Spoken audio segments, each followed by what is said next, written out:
You're listening to Sudbury News Talk. I want to show you something. Stand by. On the morning shift. Anything could happen. Sudbury News Talk on the morning shift.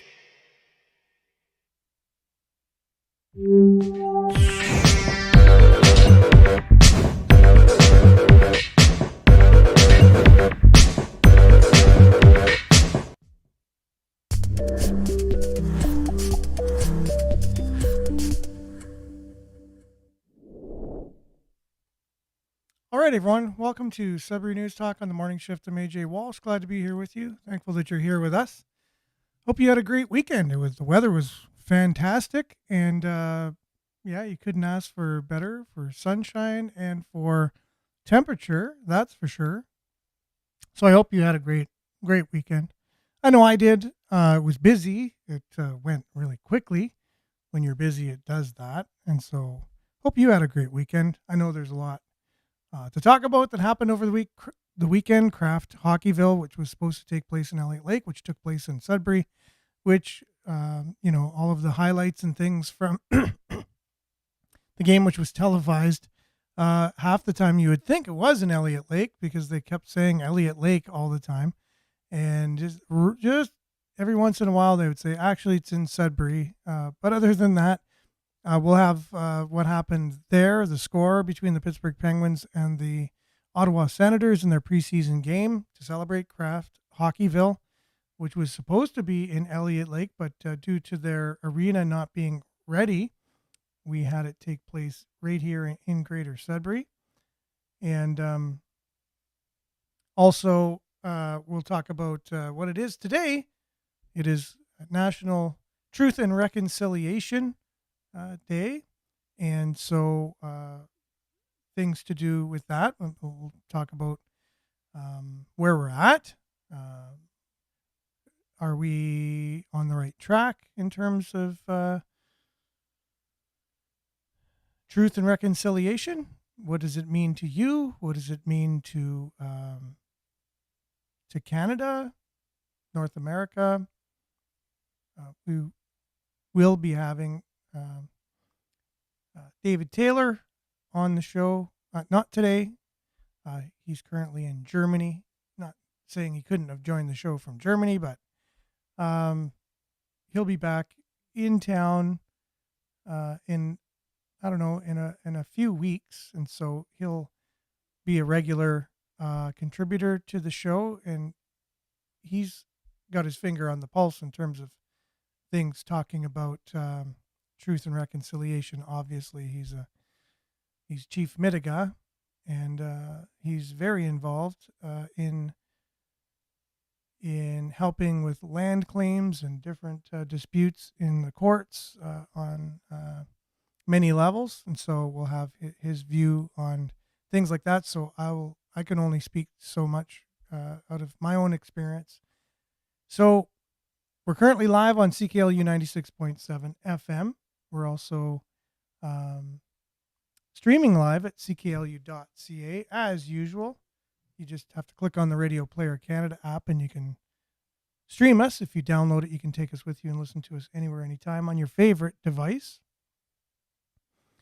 Also, we're streaming live at facebook.com/Sudbury News, youtube.com/Sudbury News. As usual, make sure to like, share, subscribe, and follow the page and the channel. We'll do our best to get your comments, if you comment on those platforms, up on the screen for those watching, red for those listening. And those shows are also on demand afterwards on Facebook and YouTube. Also, twitter.com/Sudbury News, now X. And Sudbury.news, which is our news aggregator. You just click on the Sudbury News Talk tab, and you can watch the show afterwards. Remember, the conversation only continues on Facebook, however, and that's that. So let's just dive right in with some weather.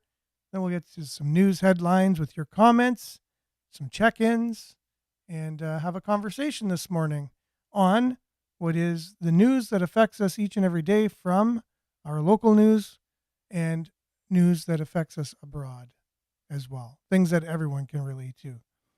But that's what we do here, and we'll be back with weather, and then after the weather, your comments and news headlines. Stay tuned. It's going to be a great show, as usual.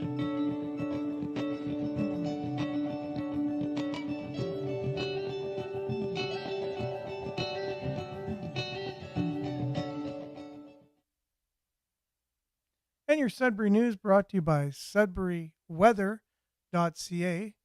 So if you want to know what's happening with weather, all you have to do is check on sudburyweather.ca.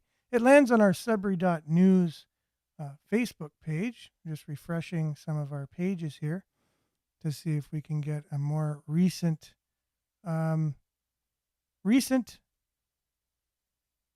satellite view. There, maybe we'll get something coming up here soon.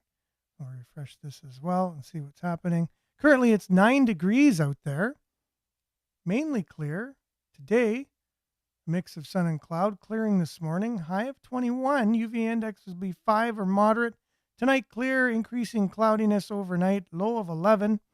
And then for Tuesday, cloudy, showers beginning near noon, risk of thunderstorm in the afternoon.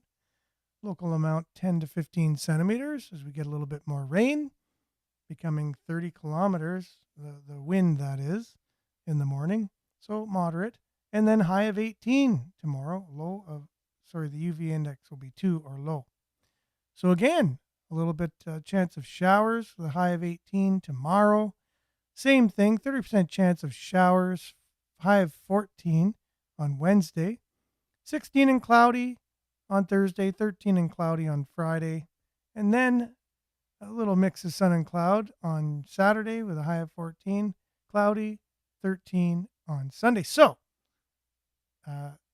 in comparison to what we had last week, where we had a lot of sun forecast, this week you got your clouds rolling in and some rain. Look at your satellite here, taken yesterday, so we don't really need that. Let's refresh this again for the third time, taken at 3:30 this morning, but it just shows pretty darn clear everywhere. So if the clouds are rolling in, they're rolling in from Manitoba, unless they're going to just make themselves, which they can do, over our area. That is your weather, brought to you by sudburyweather.ca. We'll be back with your comments, news headlines, some check-ins, and comments about what's going on around us in the world right after this.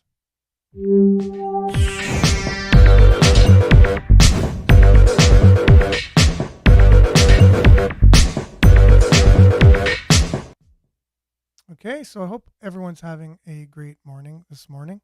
I know myself, seeming to be a little lethargic for some reason. Before we get to Craft Hockeyville, what happened yesterday here in Sudbury, we're going to check in with a few people. And I mean a few people online. Looks like the algorithms, we did something to it as we talked about our Friday focus. The algorithms do not like us talking about that for some reason, and they seem to thwart us after that. So if you aren't getting notifications, that's probably why. We shouldn't be talking about what we talk about on Fridays. And if you're on the show, often you know what we talk about on Fridays. But it's interesting that they wouldn't want us to talk about what's happening in our weather. You know, we just did the weather. But if you dive a little deeper into the weather and how it could be politicized and used for different agendas, then the algorithms don't like that. Okay, Nana, good morning. To myself and friends, blessings to all. Blessings to you, Nana. Thanks for joining us on YouTube, that is. And Judy on Facebook, good morning to you. As we get a couple more people joining us. Marianne, good morning from Barrie. Everyone, liked and shared as usual. And Denise, blessings everyone. Blessings to you, Denise and Marianne. Today is nothing but a holiday for those in government. It's sad. Yeah, it's interesting. We're wondering if at work, what is today going to be? And it's definitely, if it's anything about what it should be, it shouldn't be a day off. It should be a moment of reflection and seeing where we're at with truth and reconciliation, right? So Estelle, good morning. sunshine emoji. Much appreciated. Yeah, we got one last day of sun before the clouds roll in, apparently, according to Environment Canada. Marianne, I have given up on notifications. LOL. For sure, yeah. You ain't going to get much notification for the show here unless we take another week off, and it seemed like there was no algorithm whatsoever after we took the week off and just came back. There was like 30 people on as soon as we started the show on the Tuesday back. Denise, biolab in Georgia, up in smoke, biolabs and nuclear plants like Ukraine. They like Ukraine. That's not good. Biolab in Georgia, up in smoke, biolabs and nuclear plants like Ukraine. So, yeah, I mean, remember when it was shown that there were a bunch of biolabs for some strange reason in Ukraine, of all places, and here it is getting bombed, obviously from Russia. And what if they were to target one of these biolabs? What would happen to all of the stuff going on in the lab if it was bombed? Not a good thing to think about, but is definitely something that could happen and not really talked about too often. Marianne, yes, shared that video. Cool. We believe they are destroying evidence. Interesting. And that's a possibility. As we know, there's a new Netflix series out that talks about our friend Bill, and who has the last name of Gates. You might have heard of him. And the Netflix series is called What's Next? So, which is a really great propaganda piece for him to help his public image. And if you watch it, you almost think, wow, everything I thought I knew about him, I just think he's a nice guy now. Kind of thing. He's got the pink sweater, his voice cracks, he uses his hands a lot. You can tell he's very, very versed in public relations. And but the thing is, he believes in depopulating the world like you wouldn't believe. And I don't know how many videos of him just talking about his ideas about world health, and then while he's talking about it, he just slips in, oh yeah, and the world needs to be depopulated. So, and then you don't even notice he put that in there. It's one of the times he says this is in one of his TED Talks. And you think, what, Bill? He would talk about that? Well, yes, he does. He thinks you need to control the population. And that's going to be healthier for the world if there's less people, right? Less people, better health. The more people you have, the more people have chances to get sick, I guess.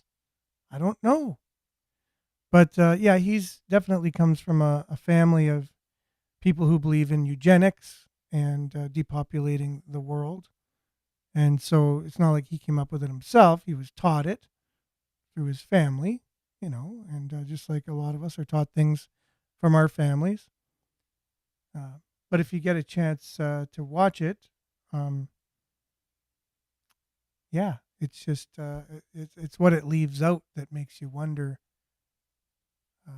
They did a great job for PR. If you come from a PR background, meaning public relations, they did an astounding job with that Netflix series called What's Next? Russia is coming for Canadian labs. Trudeau wants more labs. Says something, don't it? He wants more labs. Interesting. I did not know that. But we've had quite the issues with our own labs. Remember, just before what we went through for the last 4 years, there were some nefarious things going on with the Winnipeg lab and some people in there from a certain country that later it was assumed that that's where a virus came out of, but they were in our Winnipeg lab before that. Interesting stuff going on there. Pat, good morning to you with a smiley emoji. Thanks for joining us. Oh, Marianne got rid of Netflix. Yes, I know. With a lot of the streaming options out there these days. You don't really need to pay almost $20 or more for Netflix because a lot of those programs are free through other services. Denise says, Marianne, Canada has dirty labs also. Interesting. Yes, the lab in Montreal, sponsored by tobacco companies. Interesting. That is very interesting. Yeah, so obviously these labs, I don't know if we want them in our backyard. I don't even know if we want them at all. But, and I'd like to know the government's real reasons for having these biolabs. Like, what are they for? Why do we have them? What's going on in there? You know, stuff like that. But anyways, we'll have more time to talk about that later on.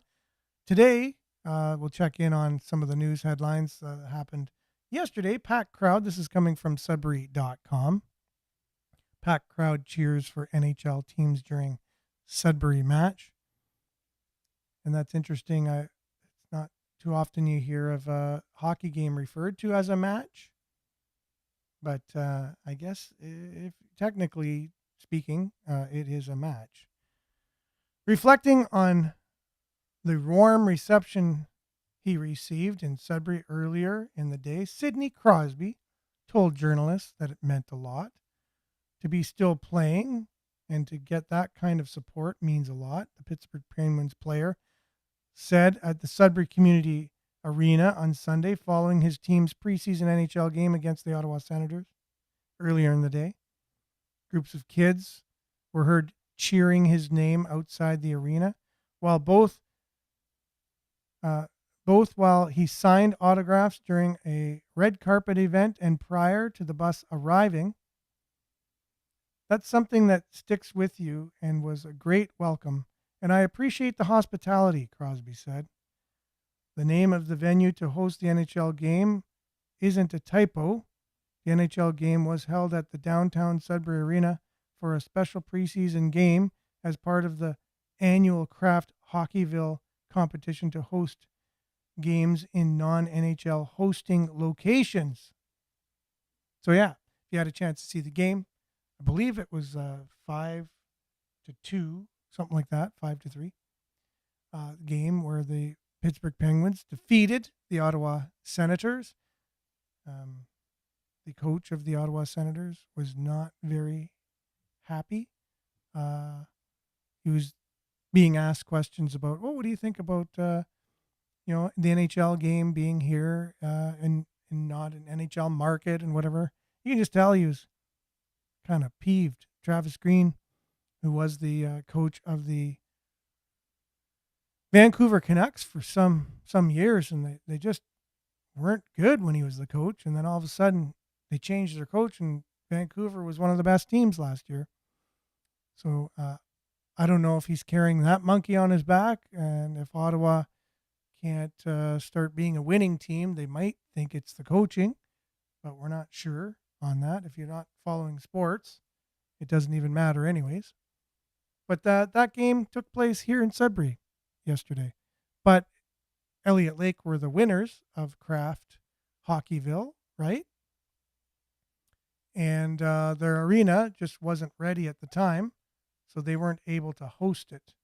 So it had to be hosted by either Sault Ste. Marie or Sudbury, and for some reason Sudbury was chosen as the place to host the game. And speaking of Elliott Lake and their arena, this coming from CTV, 5 suspects break in and damage the Elliott Lake Arena. The OPP shared a video of 5 suspects involved in the arrest, break and enter, and vandalism of Elliott Lake Centennial Arena. So not only did they not host the game due to their arena not being ready at the time, they got $250,000 as part of winning Kraft Hockeyville, but they not only didn't have their arena ready, now you have 5 people breaking in and damaging the arena. And good morning, Miles. Thanks for being on. Hi, everyone. It's a nice day. The broadcast mentioned Randy Pascal and his time at the Vancouver Olympics when Sydney scored. Oh, ever cool. I was going to record the game yesterday because I was busy. Usually Sundays are a busy day doing other things. But I didn't. I forgot to record it. So all I saw just before going to bed, I just wanted to check in to see how the coverage was I just saw a little bit of the news on it, and they interviewed Sidney Crosby just like I mentioned, and that's all that I saw. So, and I saw the score, a couple highlights, but it looked like it was a pretty packed house at the Sudbury Arena, and the fans were, were treated to a great show on the ice.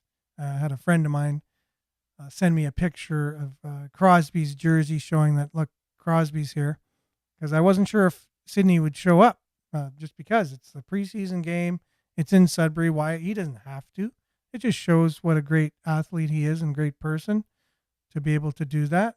He didn't have to, but he came and he signed autographs and he spoke to people, and he's just it's a fine, upstanding young man, and he is young compared to me, even though he's near retirement in the NHL.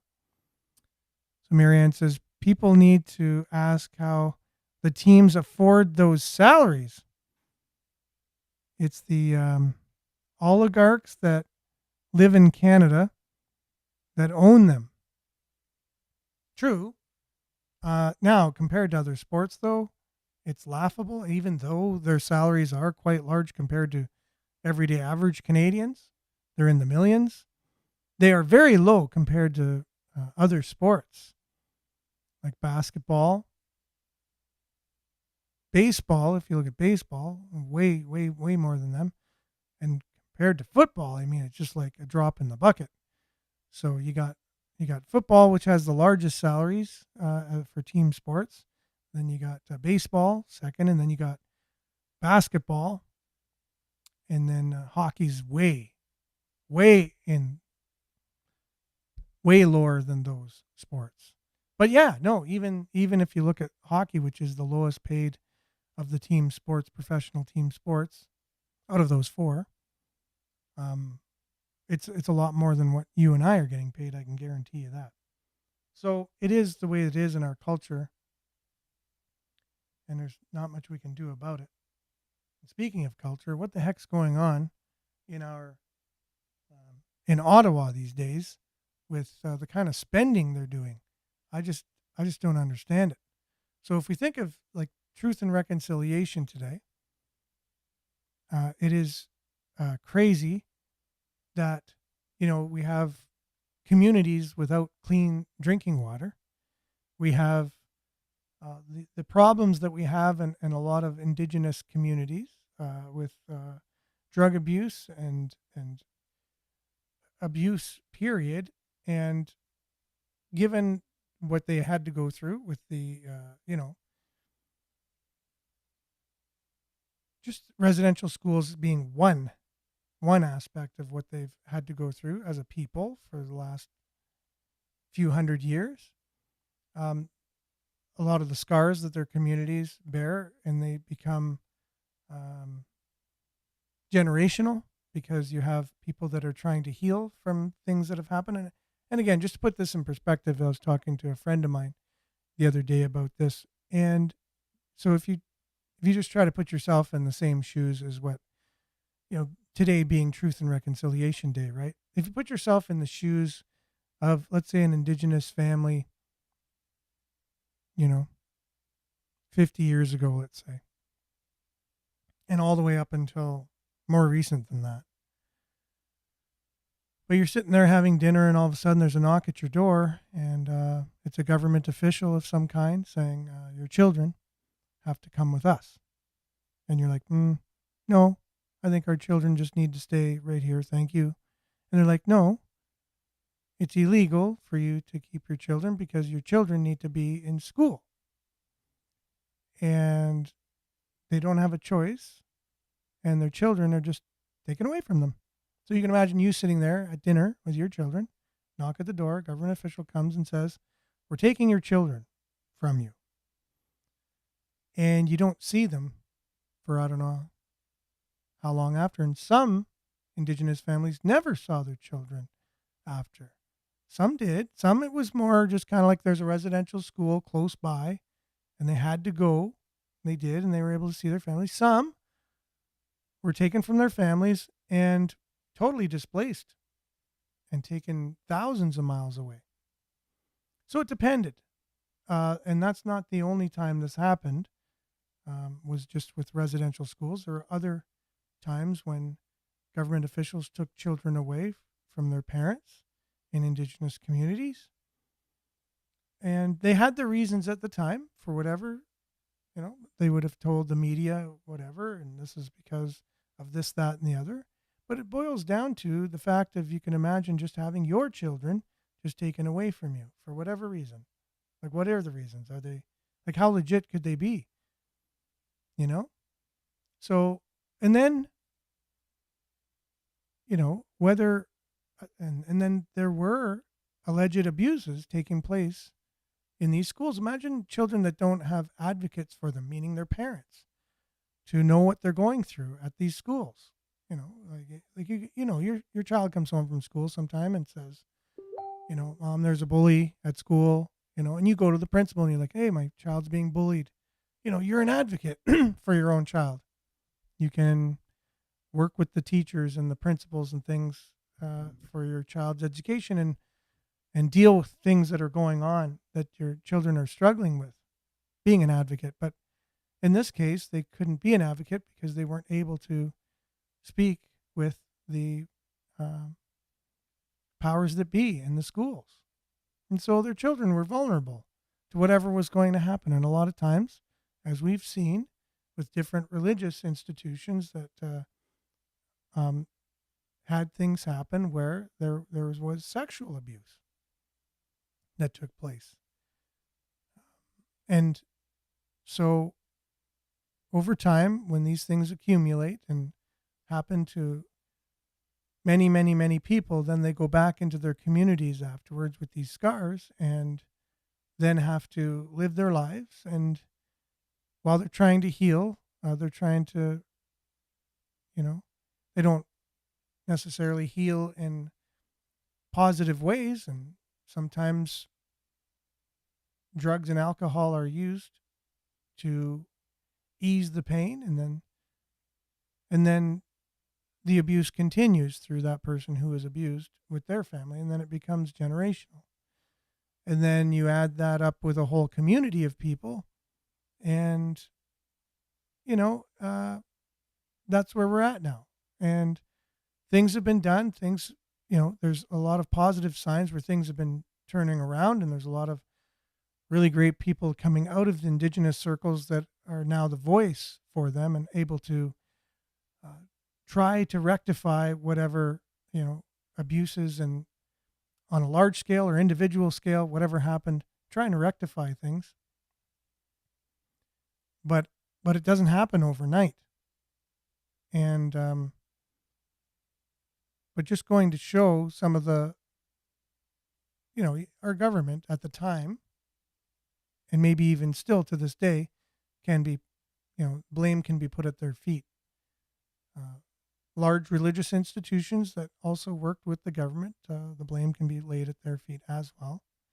Whoever was involved in these things happening.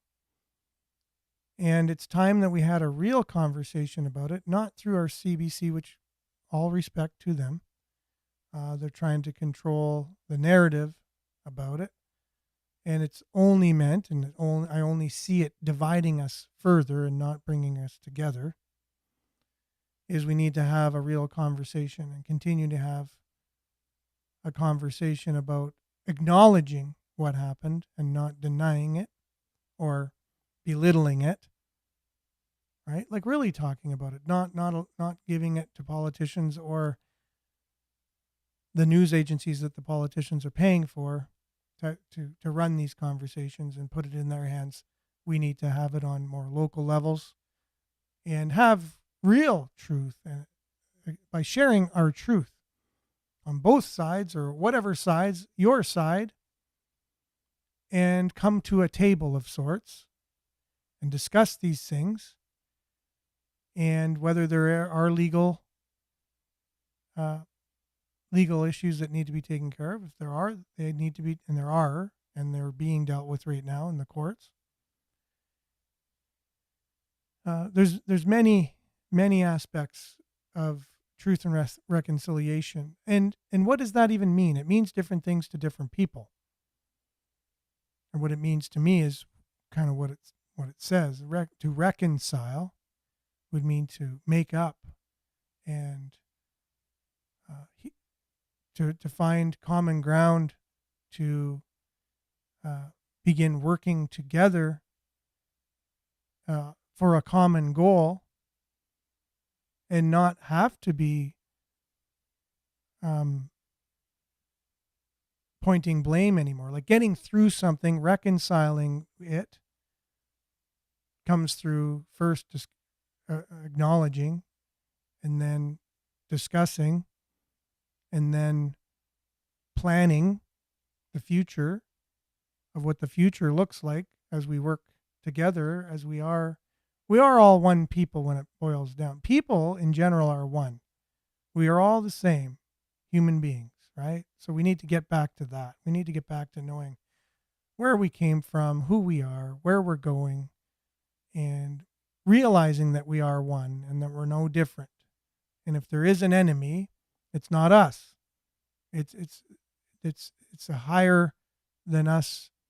The enemy is, I would just propose that it's a few bad actors that are truly to blame for any of the contention that we've had in the past that led to atrocities in any government with any people. It's just a few bad actors that cause these things. It's not the masses of people. People by and large are good natured people. They don't want to do harm to other people. And it's usually just a few people in positions of influence and power that stir the pot for whatever reasons they have. We don't know. They don't tell us really. And so we want to make sure that we're getting to the table, and the people that are wanting to find solutions are at the table. The people that want to reconcile, truly reconcile, are the ones being able to speak and to act. And we don't give that over to the ones that potentially will continue the division amongst different peoples who by and large come from the same peoples, because we are all one as people. We might look differently, we might sound different, we might even act different, but we are all one people. And when you boil it down, we all have the same goals, and that's to have peace, that's to live in peace, in harmony with each other and with the world, nature. And Larry is on. First time I've seen you, Larry. So thanks for being on the show.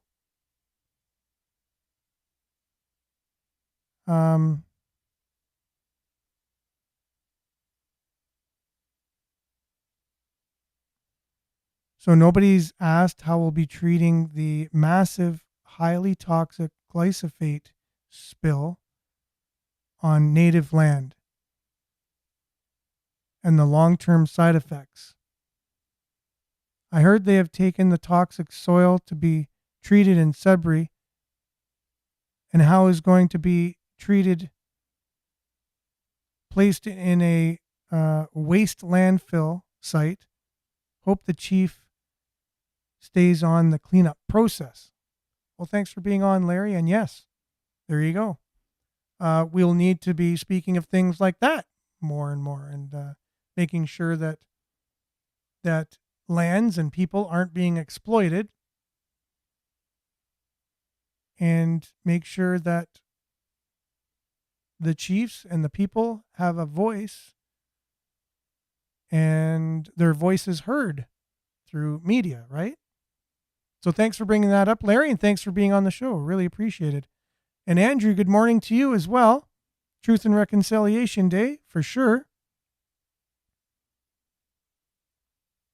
And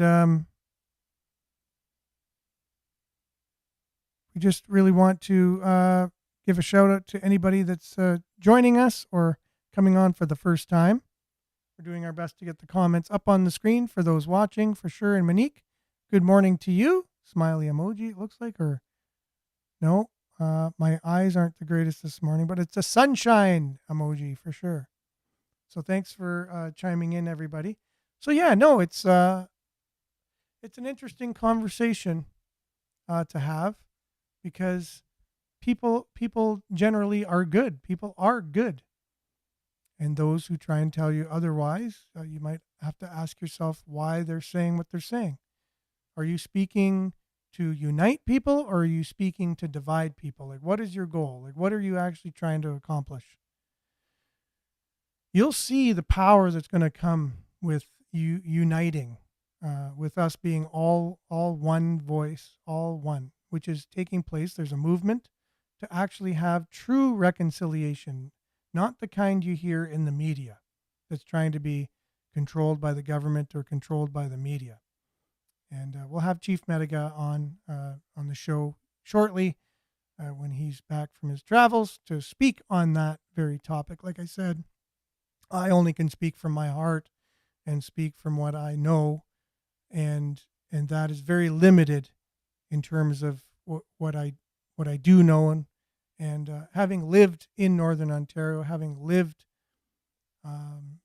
amongst Indigenous communities, I mean, it's not like I come from a country where I'm just seeing it from afar. I mean, I lived it. I've been in high school and in my communities, and it's all around. So I live it. I just don't want to speak on behalf of Indigenous people, which I'm not. I haven't had that lived experience. I've had the lived experience in living amongst Indigenous people, which I would call my friends. I have many friends. And I know that when I hear things on the media saying, that a specific group of people, because of a color of skin or whatever, ethnicity, are evil because they've done evil things, right away I'm like, no, that's not true. It's not a race of people who've done evil things. It's a small group of people, possibly from that race, but it's a small group of people who mobilized their power and influence to do evil things, and maybe got people through paying them money, which you can almost pay anyone money to do evil things. We see it in our world.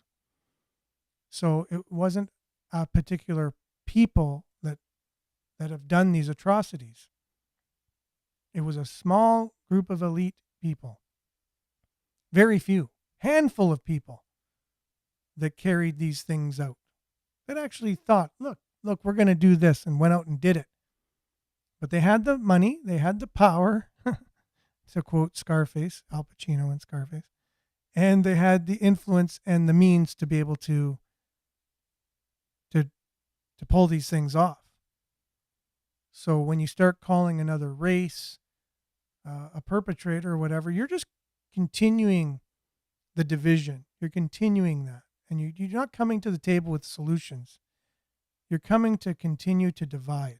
And that's not what we need.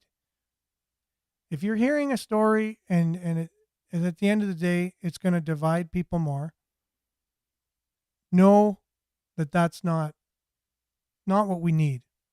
And whoever's doing that, who's being paid to do it or told to do it, there should be more shame placed on anyone who's going to be involved in that type of a conversation. But speaking of shame, and speaking of the kind of people that do these types of things. The Canadian Taxpayers Federation, just to show you the extravagance from higher levels of government, as we're kind of ending out the show today. These are the types of people that are responsible for what we're talking about today. They still live today, because as long as greed and lust for power and pride exists in our world, you're going to have this type of thing, and it's apparent in the way that our federal government conducts themselves. So Canadian Taxpayers Federation just showing the kind of money that's being thrown around and what they spend their money on. It's terrible. The Trudeau government is taking bread and circuses to a whole new level. First, they hike your taxes until you can't afford bread, and then they spend your money on circus tickets for themselves. In fact, Trudeau's bureaucrats bought up $721,000 worth of tickets to various events in Canada, the US, and around the world. They went to circuses and concerts, balls and ballets, galas and award shows, and football and hockey games. Then the most important part, they sent you the bill. Bureaucrats at Global Affairs Canada spent $6,800 on tickets to Cirque du Soleil in Austria. Months later, they followed it up with another Cirque du Soleil performance, this time in South Korea. They also spent $24,000 on tickets to the musical Come From Away in Australia, Japan, and the United States. And they dropped $20,000 of your money on tickets to a ball in Taiwan. On and on it goes, department after department. And all of this spending on tickets in Canada, the US, and around the world happened in just 17 months. That means bureaucrats are billing taxpayers like you $42,000 a month on their nights out on the town. You know, it sure is nice that these bureaucrats found the time during their busy work days of hiking your taxes and not returning your phone calls to spend your money at concerts and circuses. But come to think of it, if these bureaucrats really love the circus so much, it might be cheaper for them just to stay in Ottawa, because there is no shortage of clowns there. And this isn't the only way the Trudeau government has been busy blowing your cash partying. How about this one? The Trudeau government also blew $2.7 million flying bureaucrats to global film and music festivals where they threw expensive parties. Bureaucrats attended the Oscars and other film and music festivals in France, Germany, Texas, and Australia. And yet again, you paid for it all. At the South by Southwest Music and Film Festival, bureaucrats spent $15,000 renting plants and another $20,000 renting furniture to decorate their Canada House event. They also dropped $5,000 on DJ services. Of course, they needed a social media coordinator for their Canada House, so they spent another $15,000 on that. And those bureaucrats, they didn't want to go hungry, so they spent another $11,700 of your money catering their opening reception and party. At the film festival in France, bureaucrats spent almost $10,000 on a, let me read it here for you folks, umbrella stand coordinator services. Whatever the heck that is. All told, the cost to taxpayers like you for their traveling to the film and music festivals around the world was $2.7 million over a 16-month period. Finance Minister Chrystia Freeland loves to talk about fiscal responsibility, but there is nothing responsible about spending taxpayers' money like this. There is nothing responsible about taking more money from tapped-out taxpayers like you and giving it to overpaid bureaucrats to blow on themselves. There is nothing responsible about partying it up at global film festivals when record numbers of Canadians are lining up at food banks back home. And newsflash for the Trudeau government, you're more than $1 trillion in debt. So maybe you could just chill on the circus tickets and global film festivals until your budget balances itself. And the budget will balance itself. And the budget will balance itself. And the budget will balance itself. Yeah, and so Elon and is then furious they're once also again, saying, but this time it's about, because of what the James Webb Space Telescope has just Sorry uncovered. about that. If I don't stop the video on time, it just starts playing the next one. But they talked about, well, there's a lot of people at food banks now, but there's a lot of communities that don't even have clean water as well. So if you're looking at the extravagance being spent by Ottawa bureaucrats, and and you put it in with the lens of truth and reconciliation, what's happening all across Canada, and it's not done secretly either. The world is very aware of Canada and how we treat our Indigenous people here, and it's not the people, it's not a race of people that are doing this. It is a small group of people that have power and influence that are behind this. That's what it comes down to. And anyone else who speaks any other way just has to look at any other country throughout history, and no matter what ethnicity you were capable of doing atrocities, even Indigenous to Indigenous, before colonization took place. There's a lot of atrocities that took place between tribes at different times. They are not even immune to that. But let's just call a spade a spade. Let's just speak truth. You know what I mean? And let's just not divide anymore. Let's just unite, and let's just get on with this. Let's call those that are responsible, and just be true to ourselves, true to the truth itself, and let's start healing, and let's start reconciling truly, and that's what I'm going to be dedicating my time to, whether it's people that I see in downtown that are young girls. I went down to the Sudbury Wolves game on Friday, and all I could see was my daughter possibly, sitting by herself, strung out on some drug, vulnerable, there for whoever wants to take advantage. And my heart went out. I wanted to take everyone I saw just home with me, kind of thing. There's lots going on in our world that we need to face, and we need to address and solve. And again, those responsible need to be held accountable, and they are just a few, and we know who they are, and we are going to hold them accountable. And I think as people, we can unite together, and that's what will solve our problems as we solve our own problems, not put it on someone else to solve our problems for us. Okay, that's all the time we got today. Thanks for joining us. Really appreciate it. We'll be back same time, same place, on the same platforms tomorrow morning between 7:30 and 8:30. Thanks for being on, and stay tuned now for Earshot Daily on CKLU 96.7 FM. Ciao, everyone.